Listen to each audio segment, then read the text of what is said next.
Olá prezadas, muito bom dia para todos. Hoje, dia 24/4, iniciamos a nossa live em Psicologia e Práticas Institucionais em Saúde, e o nosso tema de hoje é indicadores em saúde coletiva. Aliás, esse é um tema que eu me interesso há muito tempo.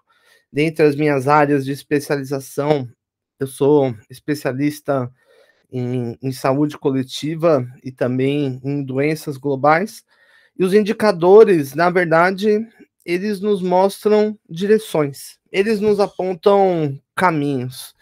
Eh, Pare e pense a grande dificuldade que é você exercer um cargo dentro de uma secretaria de saúde, você ser um secretário de saúde, você ser um ministro da saúde, ou mesmo ser um prefeito, um governador ou um presidente em um momento crítico à saúde. É um grande exemplo, enfim, que eu acho que não dá para fugir, é o caso da pandemia ao qual nós estamos inseridos nesse momento, né, a pandemia de Covid-19.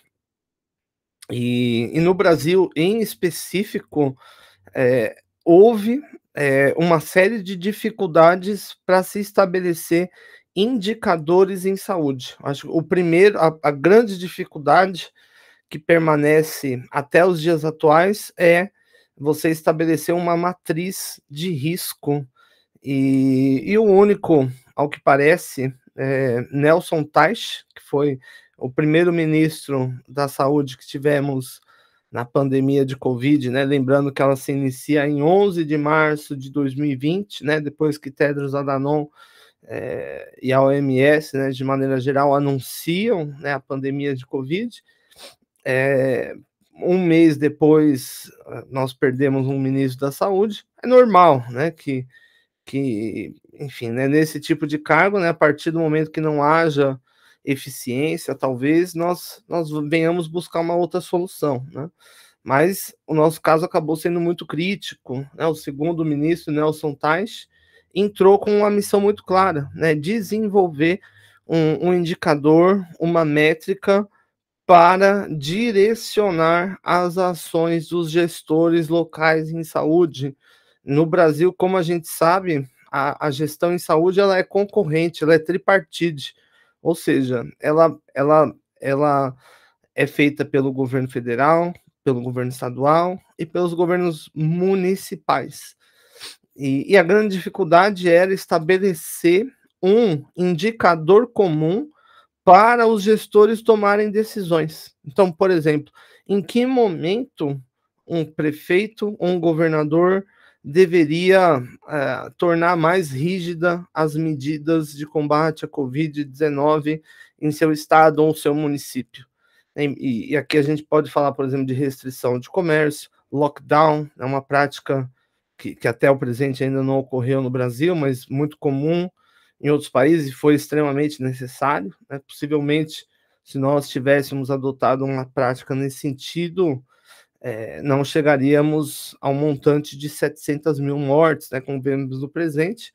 Eh, e essa foi uma questão muito problemática, né, porque, Nelson Teich chegou, ao que parece, né, eu nunca vi essa matriz, mas chegou a anunciar essa matriz, e pouco tempo depois ele pediu demissão, foi substituído por um ministro interino, e até o presente a gente não sabe qual é essa matriz, né. Evidentemente que, muito mudou, né, da situação da pandemia até o presente, mas, eh, esse, né, teria sido um indicador extremamente importante e, né, dada a queda na cobertura vacinal, que é algo que a gente vai ver também aqui em indicadores, é muito provável que nós tenhamos ainda outras ondas, pandêmicas, então seria necessário, né, o estabelecimento desse tipo de indicador. Então o indicador, primeiro, ele aponta uma direção sobre o que está acontecendo. E quando nós falamos de saúde coletiva, nós estamos falando de um conglomerado médio, pequeno ou imenso de pessoas, né. Pode ser um município pequeno, de, por exemplo, o Brasil tem 5.500 municípios, né, pode ser um município, por exemplo, de 2.000 pessoas, ou um município imenso, né, como Curitiba, de mais de 1,5 milhão de pessoas. E em todos esses cenários, se o gestor de saúde não tiver métricas adequadas para balizar o seu trabalho, é muito provável que ele vai falhar. É muito provável que ele vai atirar no escuro. E isso se dá não só, evidentemente, na Covid, mas em todos os outros pontos, né. Nós temos que ter, por exemplo, ciência de quais recursos nós temos disponíveis, né, a fim de melhor distribuir os mesmos de acordo com a demanda de cada região.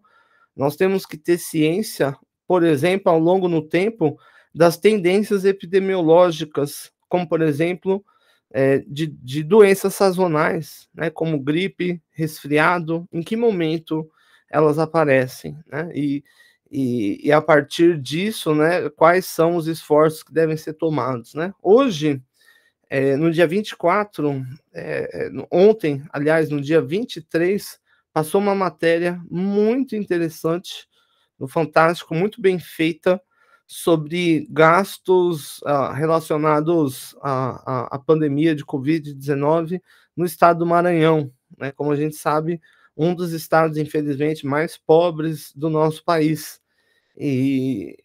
Enfim, né, eu ia dizer paradoxalmente, mas é esperado que um estado muito pobre vá receber muito recurso. E a equipe do Fantástico se muniu do quê? Se muniu de indicadores e foi cruzar as informações com o mundo real. Ou seja, esses indicadores traziam, por exemplo, o nome de pessoas e a quantidade de tratamentos que elas receberam, né. Esses indicadores contemplavam, por exemplo, o tamanho da população e a quantidade de atendimentos que foram realizados. E qual que era o problema? E por isso que o indicador é tão importante, a conta não fechava. Então você tinha, por exemplo, pessoas que fizeram, mais de 500 consultas no ano. O ano ele tem 365 dias, significa que o indivíduo fez 1,25 consultas por dia.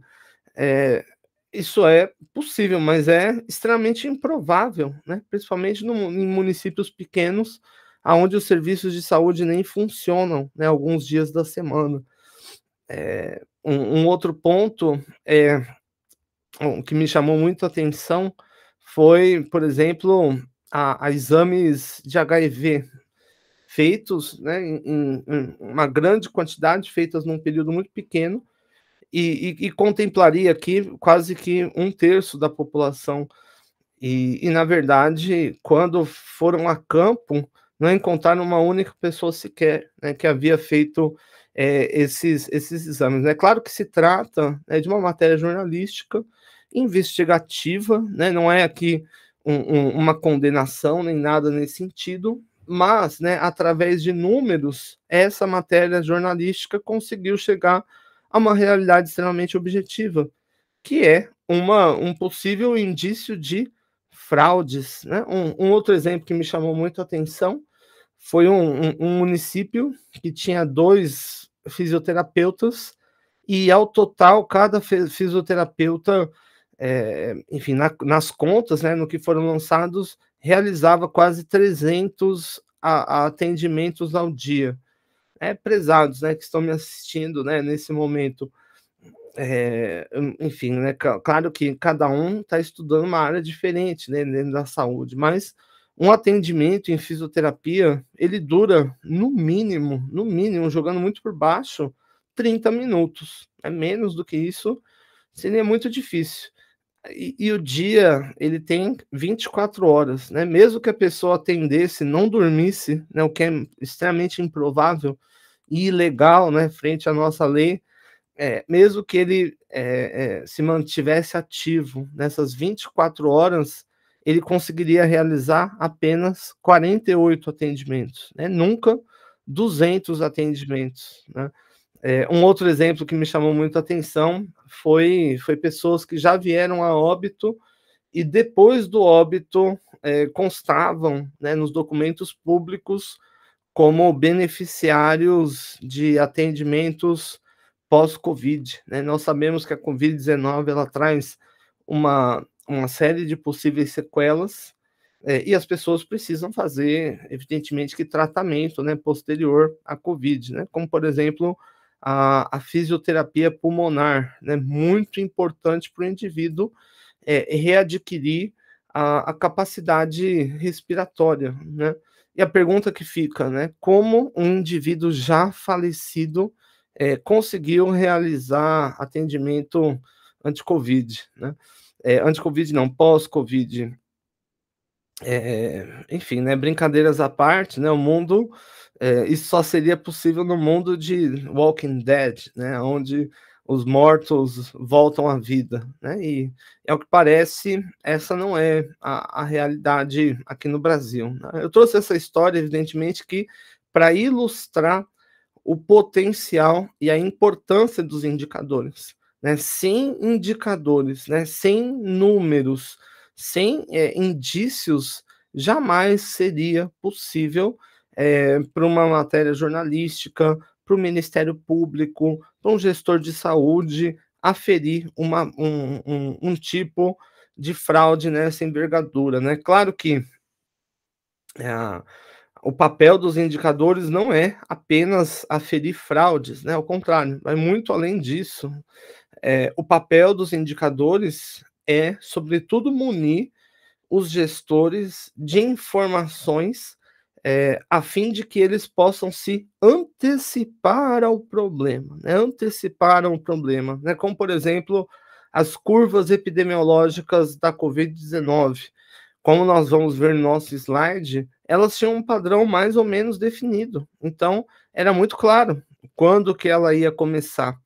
E os gestores poderiam, né, no Brasil, não fizeram, ou fizeram apenas de maneira, muito regionalizada, se antecipar a esse tipo de coisa, né. Por exemplo, uma das ondas, foi próximo ao fim do ano, né, e nós sabemos que no fim do ano, ocorrem no Brasil, né, culturalmente, confraternizações, né, como Natal, Ano Novo, férias, enfim, sabendo que a onda está se aproximando, e da possibilidade de haver encontros presenciais entre as pessoas por conta dessas variáveis culturais, né, o governo poderia, por exemplo, investir em campanhas de conscientização, né. Aliás, eu acho que é algo que falta no Brasil, campanhas de conscientização, não apenas, evidentemente, na Covid-19, né, mas para vários fatores, né. Os indicadores, por exemplo, nos trazem hoje que os índices de vacinação, caem, né, de maneira exponencial, né. E no Brasil, como a gente sabe, a vacinação, ela não é facultativa, ela é obrigatória, né, o que significa, por exemplo, pais que não estão vacinando os filhos. E como nós veremos nos nossos indicadores, né, pelo menos para a Covid-19, existem vários indícios, né, nesse sentido, de que vários pais estão negligenciando a saúde dos filhos. Nesse caso, como o indicador poderia nos ajudar? O indicador ele pode, por exemplo, munir o conselho tutelar, né, que é o órgão competente para fiscalizar como, né, as crianças são cuidadas, né, do nosso país, né. E a partir do momento que o conselho tutelar, identifica isso, ele pode, por exemplo, acionar o Ministério Público para o Ministério Público, processar essa família, né. E isso pode levar, em muitos casos, até a perda da guarda da criança, né. Evidentemente que, o mais interessante é que o conselho tutelar, né, vá à casa dessa família e afira o que está acontecendo, né. Fala: "Ué, por que que o seu filho não está vacinado ainda?", né. Conscientize as pessoas, né, e faça e depois encaminhe os profissionais de saúde competentes para realizar a aplicação dos imunizantes, né. E quando nós falamos de imunizantes, é muito importante pensar em doenças que já foram erradicadas no Brasil e ameaçam voltar, né, como por exemplo a poliomielite, uma doença terrível, que incapacita ad hoc, né, ou seja, a vida inteira, uma pessoa, né, que nasceu completamente saudável, enfim, e outras doenças que trazem, né, ou a morte ou sequelas muito deletérias à vida das pessoas, né. Se um gestor de saúde não tem informações, né, acerca, do que está acontecendo, ou seja, indicadores apontando o que está acontecendo, ele corre o risco de ser omisso, né, ele corre, o risco de agir de maneira equivocada, ele corre o risco de destinar de maneira ruim os recursos, né, e como a gente sabe, os recursos, não só em saúde, mas em todos os âmbitos, eles são sempre escassos, né, por isso que, os indicadores eles são tão interessantes, né, eles oferecem informações estratégicas. Prezados, nesse momento eu vou compartilhar a tela dos nossos slides e aproveito e pergunto, né, algum dos senhores, teria alguma dúvida, alguma questão, não apenas, evidentemente, desse encontro, né, em sentido estricto, né, mas dos nossos encontros anteriores. Se assim o tiverem, peço que, apresentem as dúvidas, né, como eu sempre ressalto nas nossas apresentações, na verdade, eu sou apenas um coadjuvante nessa fala, né, os senhores são, em verdade, os verdadeiros protagonistas, e toda a apresentação é pensando, né, que os senhores, né, vão trazer as suas dúvidas, suas inquietudes, para nós estabelecermos um diálogo, né. Evidentemente que, né, na ausência dessas dúvidas, eu vou seguir uma ordem aqui já, roteirizada, né, para nós, acabarmos não perdendo, esse tempo, né. Mas é muito interessante que os senhores aproveitem esse momento para tirar dúvidas, né, não saiam dessa live sem dúvidas, né. Se tiverem, vergonha, né, se estiverem encabulados de fazerem o questionamento verbalmente, eu compreendo plenamente, né, podem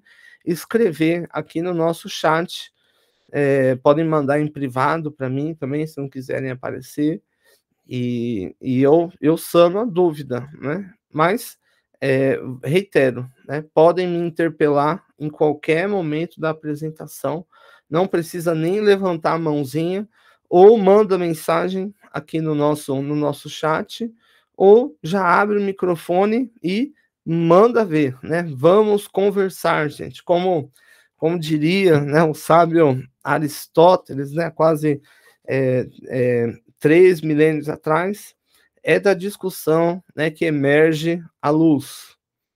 Então peço apenas um segundo aos senhores para compartilhar, a nossa apresentação. Bom, então como já bem dito, hoje a nossa live, nosso quarto encontro, se não me engano, sobre, psicologia e práticas institucionais de saúde, e o tema central do nosso encontro são indicadores, né, dentro da área da saúde. E o primeiro escopo, né, o indicador, ele vai nos apontar o quê? Né, principalmente uma realidade acerca da saúde coletiva. E a gente pode dizer o seguinte, que na saúde coletiva, a informação, ela se baseia em dados válidos e confiáveis. E tanto isso, né, tanto a validade, tanto a confiabilidade dos dados, é é fundamental, é a conditio sine qua non para análise da situação, da saúde da população, né. E, enfim, eu não quero ser repetitivo, né, mas eu acho que vale aqui de novo, nós, falarmos sobre a Covid-19, né. Ainda até o presente nós temos ainda muita dificuldade, em contabilizar o total, de casos, e também, o total, de mortes, né, que foram decorrentes da Covid-19. E uma série de fatores nesse diapasão colabora, né, tanto para que as informações nesse sentido não sejam nem válidas nem confiáveis, né. O primeiro era uma ausência endêmica, né, de testes de Covid-19 ainda na primeira e na segunda onda da pandemia, né. Aliás, enfim, né, vocês podem aqui, relatar as experiências dos senhores, né, mas enquanto professor, que lecionava nesse momento, evidentemente, pelo modelo remoto, haja visto, né, a necessidade do distanciamento social a fim de achatar a curva, de contágio da Covid-19. Muitos alunos me relataram que, né, chegavam ao posto de saúde com todos os sintomas, né, com febre, com tosse, enfim, com sintomas nítidos, né, da Covid-19, e os profissionais de saúde se recusavam a fazer o teste, né, diziam que havia uma disponibilidade, pequena, de teste e que, ele deveria ser feito a partir do momento que o indivíduo tivesse sintomas mais graves, tá. Um outro escopo, nesse que vai nesse mesmo diapasão, é a deficiência, em relação ao rastreio epidemiológico. Muitas pessoas, né, enfim, eu ouvi isso de diversas fontes, alegavam o seguinte, né, iam ao posto de saúde, faziam o teste da Covid-19, positivavam, e pasmem gente, pasmem, né, o profissional de saúde, não rastreava, né, os contatos dos últimos 7 dias, ou seja, qual que é a obrigação aqui do profissional? Identificar todas, repito, todas as pessoas que entraram em contato nos últimos 7 dias, desde as mais fáceis de se identificar, nesse caso os familiares, os colegas de trabalho, até aquelas que é um pouco mais difícil, né, de identificar, né, como por exemplo as pessoas que estavam no ônibus naquele momento. E nós temos uma série, de possibilidades para isso. Por exemplo, na China, esse tipo de rastreamento era feito através da tecnologia da geolocalização no celular. E isso foi, ao meu ver, um dos grandes segredos, né, para a China, com uma população de mais de 1,5 bilhão de pessoas, terem não só dados confiáveis sobre a Covid-19, mas estabelecerem, um distanciamento, social, né, não só total, mas principalmente seletivo de muita qualidade, né, ou seja, a partir do momento, né, que você identificou um positivado, você vai cruzar, né, todos os dados de geolocalização, em via temporal, né. Então o que que acontecia, né, as pessoas que entraram em contato, né, com aquela pessoa que foi positivada, já chegava mensagem no celular dela, falando: "Ó, vá, né, para o serviço de saúde mais próximo agora, faça a testagem", né, e diferente do Brasil, né, e de outros países, acho que a China foi muito inovadora nesse sentido,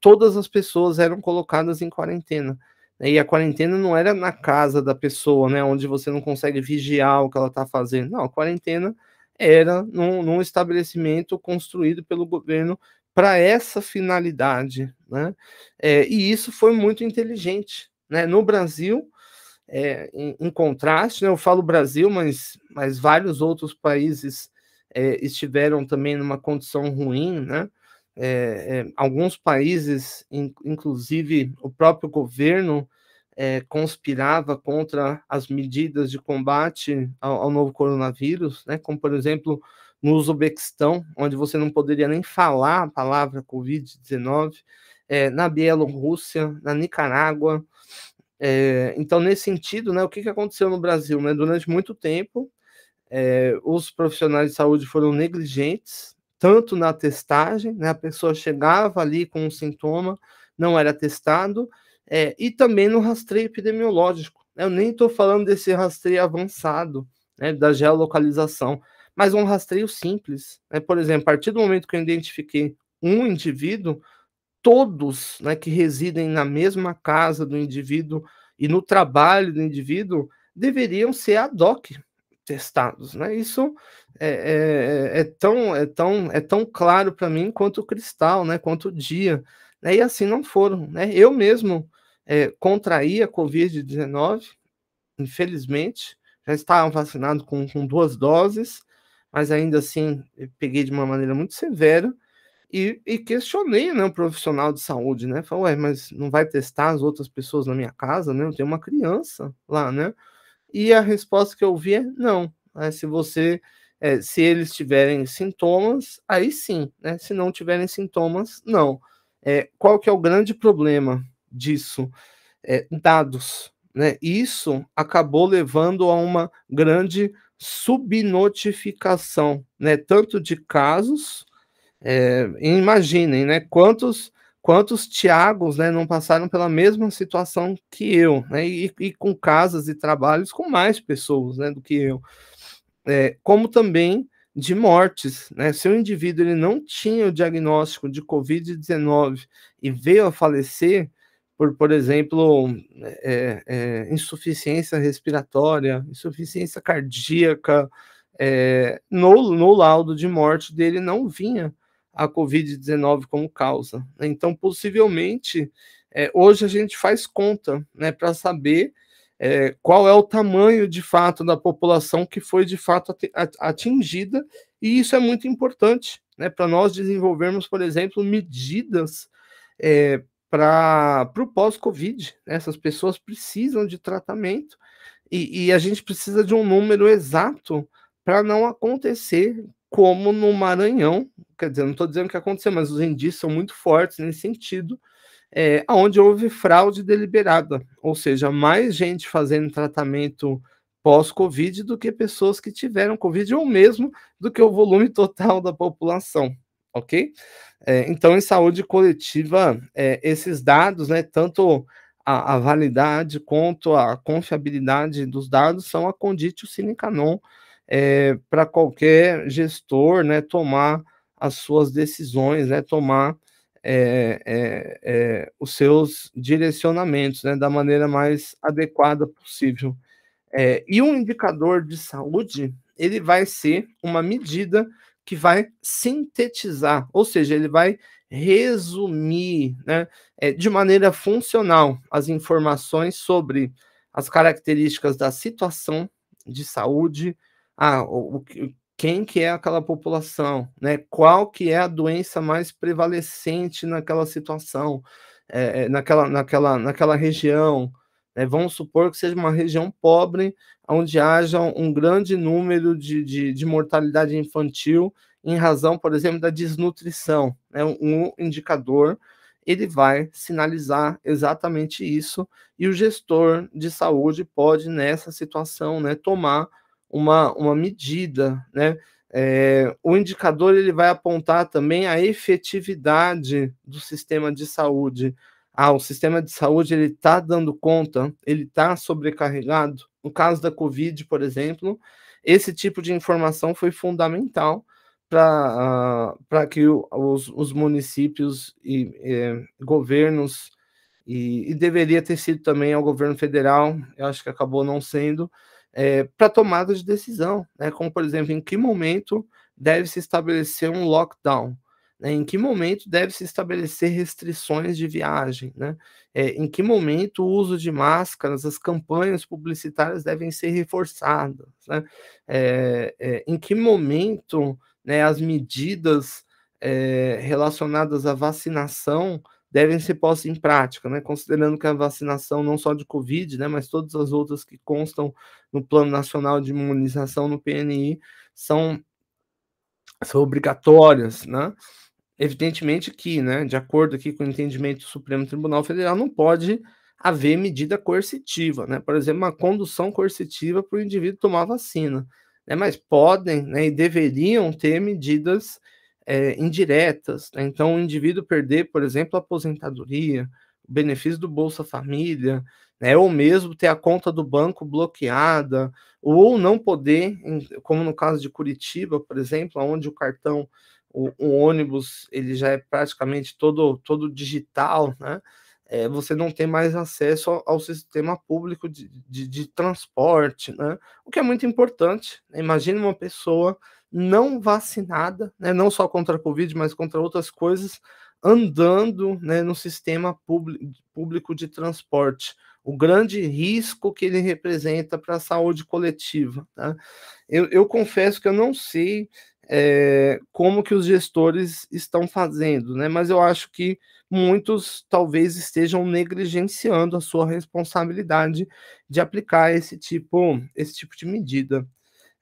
Bom, a gente pode falar, a princípio existem vários tipos de indicadores de saúde, mas, alguns são mais, imprescindíveis do que outros, né, dentre eles a cobertura. O que que é a cobertura?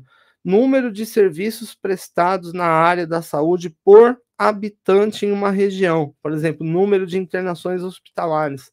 E foi exatamente convido a todos a acessarem também o portal da Globo, quem não viu, e ver essa reportagem sobre o estado do Maranhão, foi exatamente esse indicador que a equipe jornalística do Fantástico utilizou, para questionar as autoridades competentes, né, sobre então você tinha pessoas, por exemplo, que realizaram 500 atendimentos num ano, né, o ano, volto a dizer, né, tem 365 dias, né, então isso é mais de um atendimento ao dia, né, o que, ao que me parece, não é necessariamente impossível, mas é extremamente improvável, né, ou ainda, né, um número de atendimentos, superiores ao próprio volume da população, né.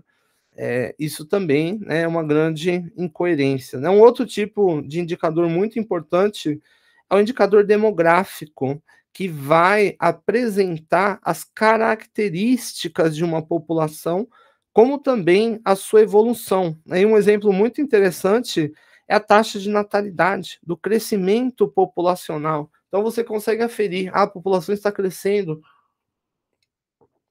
ou ao contrário, né, ela está em declínio, quais regiões do Brasil, ou do município, ou de uma unidade federativa, tem maior ou menor crescimento. E a partir daí você consegue planejar uma série de políticas nesse sentido, né. Se você afere, por exemplo, que há um grande crescimento populacional numa determinada região, você já tem que se programar para ter mais profissionais, mais vacina, mais escola, mais etcétera, etcétera. Dados socioeconômicos, né, que vão apresentar aquelas características mais básicas, né, da sociedade, né, como por exemplo, a taxa de desemprego. E a gente sabe que existe uma correlação positiva muito forte, né, entre, por exemplo, pobreza e saúde, né, mais especificamente doenças, né.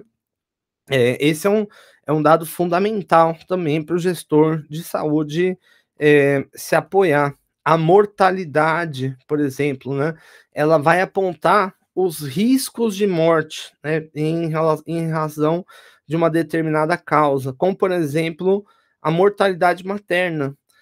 Se eu vou aferir que numa região há muita mortalidade materna em comparação com outras, né, de maneira normal, eu tenho que investigar, eu tenho que fazer investimentos. O pré-natal, por exemplo, pode não estar sendo feito de maneira adequada, ou ainda, o número de cesáreas, né, que é um procedimento, de última instância, né, que infelizmente no Brasil tem se tornado popular, como em primeira instância, está sendo muito alto, né, o que aumenta muito a probabilidade de mortalidade materna, né, aborto inseguro, né. Um outro ponto também é a morbidade e fatores de riscos, né, como por exemplo, a incidência de sarampo, a obesidade, né, que é um fator de risco, cada vez mais significativo na nossa população. E um terceiro ponto, um terceiro não, já um sexto, né, falei vários aqui, né, são os recursos, né. Esse tipo de indicador, ele vai analisar a variação na oferta de recursos humanos, né, em saúde, como por exemplo, número de leito, número de profissional. Esse, por exemplo, foi um indicador muito importante ainda na segunda onda de Covid-19, né, no final, de 2020 e aonde, houve uma endêmica falta de oxigênio, em Manaus, né, a capital do Amazonas, né, levando à morte e ao sofrimento de várias pessoas, né. Se os gestores, tivessem feito um acompanhamento adequado do volume de recursos e se antecipado em relação a isso, uma série de vidas poderiam ter sido salvas, né. Esse é um exemplo, né, da mesma forma, né, durante a pandemia, durante quer dizer, nós estamos na pandemia ainda, mas durante os períodos mais severos, né, de maior mortalidade, esses indicadores, né, serviam a taxa de ocupação de leitos, né, pra Covid-19, né. Aqui no nosso na cidade de Curitiba, por exemplo, nós alcançamos várias vezes o 100%, ou seja, não tem mais leito, né, nesse momento, enfim, a considerar outros indicadores que compunham a matriz utilizada pela prefeitura de Curitiba, você, estabelecia os diferentes tipos de bandeira, né, a bandeira vermelha, mais restritiva, a bandeira amarela, né, menos restritiva, né, a fim de evidentemente poupar esses recursos, né, e evitar grandes tragédias.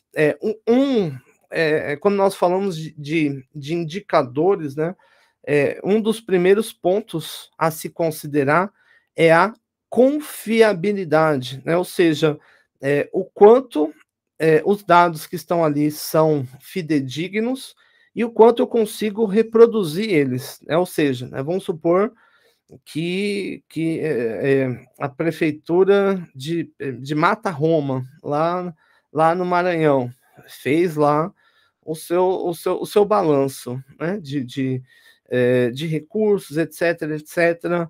A pergunta que fica é: se eu ou os senhores utilizarem a mesma metodologia, nós vamos chegar aos mesmos dados? Nós vamos chegar aos mesmos resultados?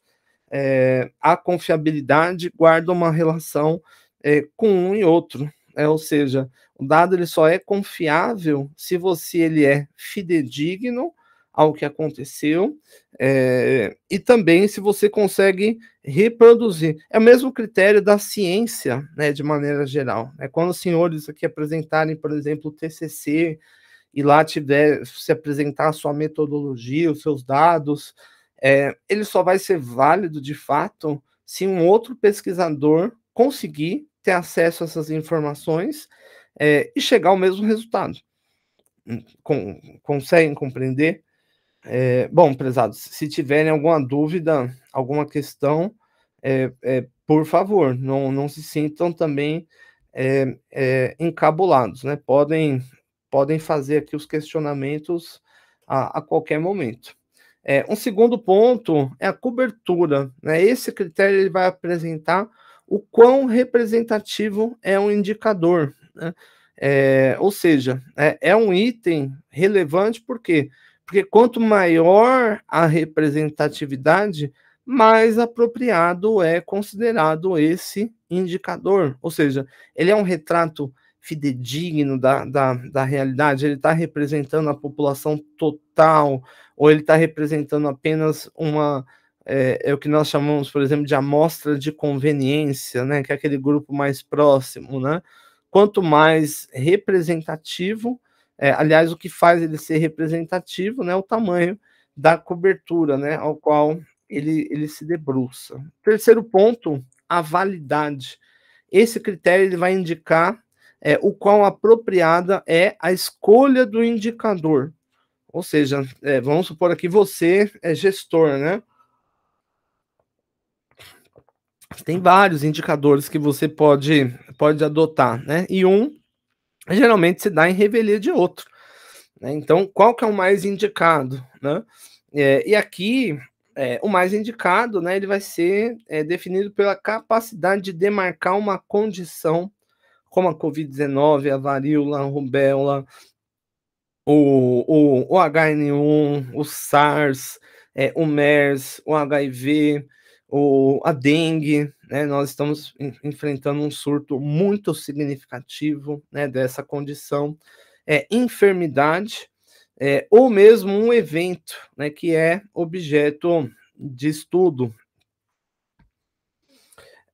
Vale também destacar a questão ética, né? No Brasil, qualquer tipo de pesquisa que vai envolver seres humanos deve passar por um comitê de ética. Ou seja, se os senhores aqui forem, por exemplo, fazer um trabalho, aonde, por exemplo, vocês vão inquirir as pessoas sobre o fumo, sobre a amamentação, sobre gestação, sobre padrão de exercício físico, não importa, né?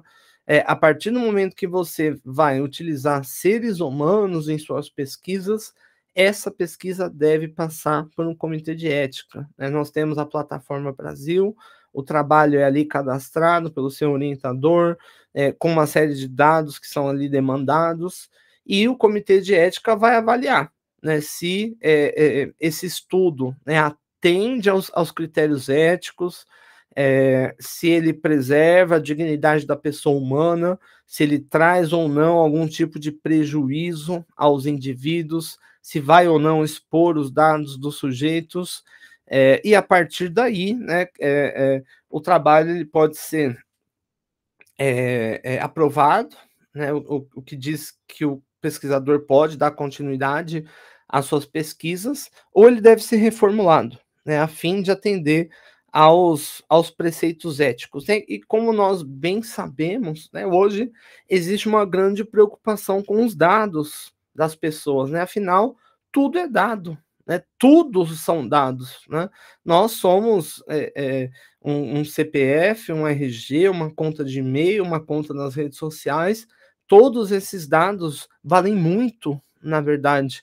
E a exposição desnecessária de um dado pode colocar uma pessoa em risco, pode colocar uma população inteira em risco, pode colocar uma família em risco, né? Por isso, os apontamentos éticos eles se plasmam, né, como fundamental, né? Além disso, o indicador ele tem que ser prático, ou seja, para que a coleta da informação seja executada de maneira eficaz, né, de forma que não atrapalhe o levantamento de dados, é importante que as questões, por exemplo, burocráticas sejam avaliadas. Ou seja, às vezes eu tenho uma situação onde não dá para coletar o dado, né? Onde o insulamento burocrático ele é tão grande, ele é tão severo, ele é tão denso, eu acho que essa seria a melhor palavra, que o pesquisador não consegue ir adiante.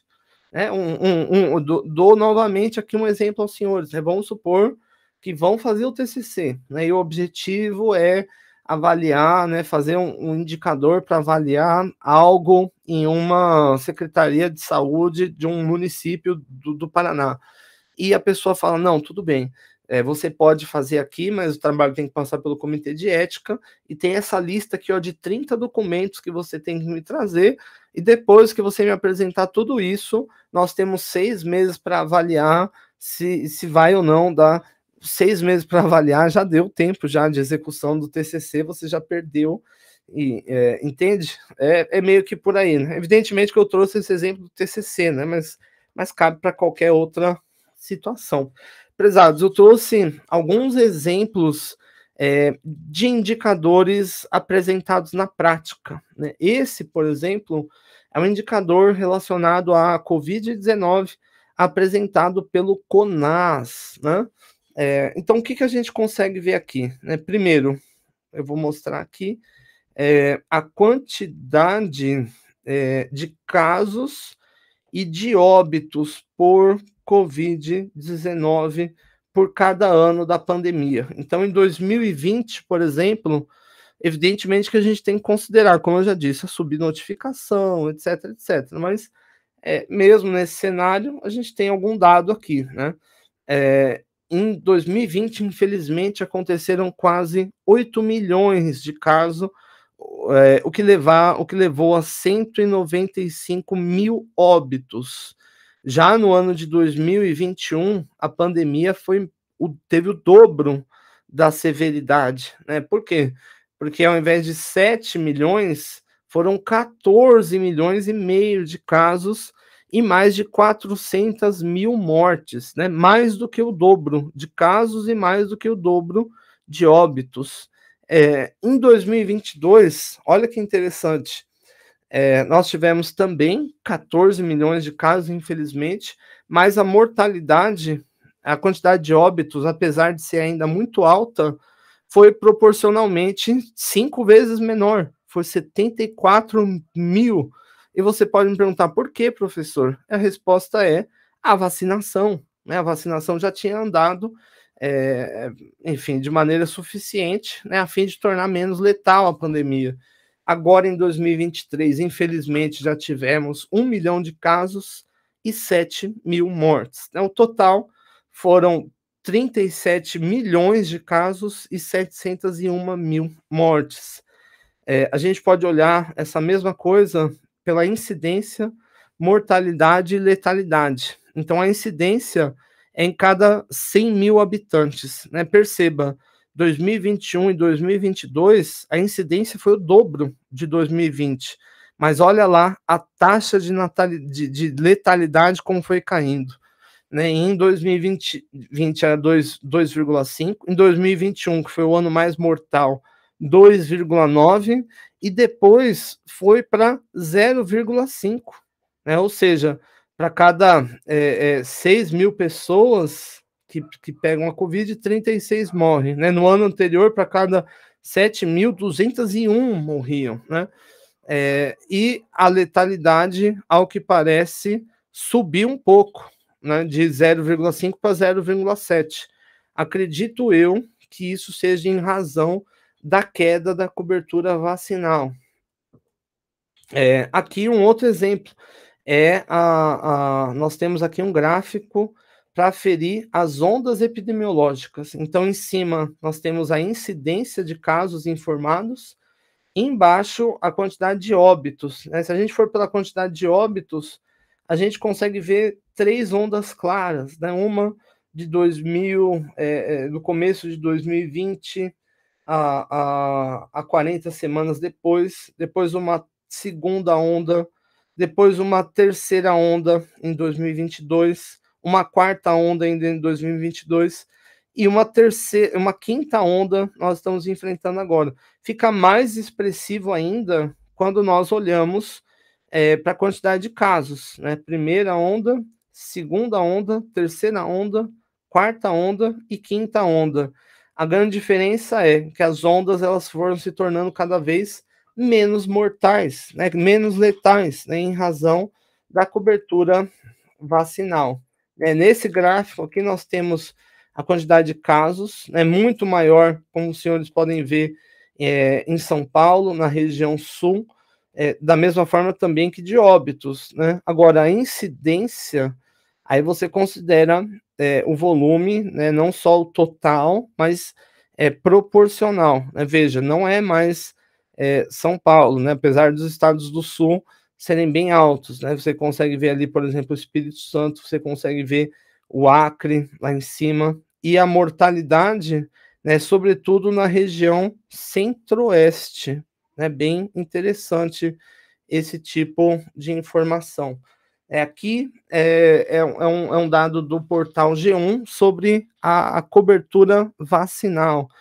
Olha que interessante, prezados. A gente consegue ver os estados com maior vacinação, São Paulo, alguns estados do Nordeste, os estados do Sul, mas olha que dados preocupantes, né?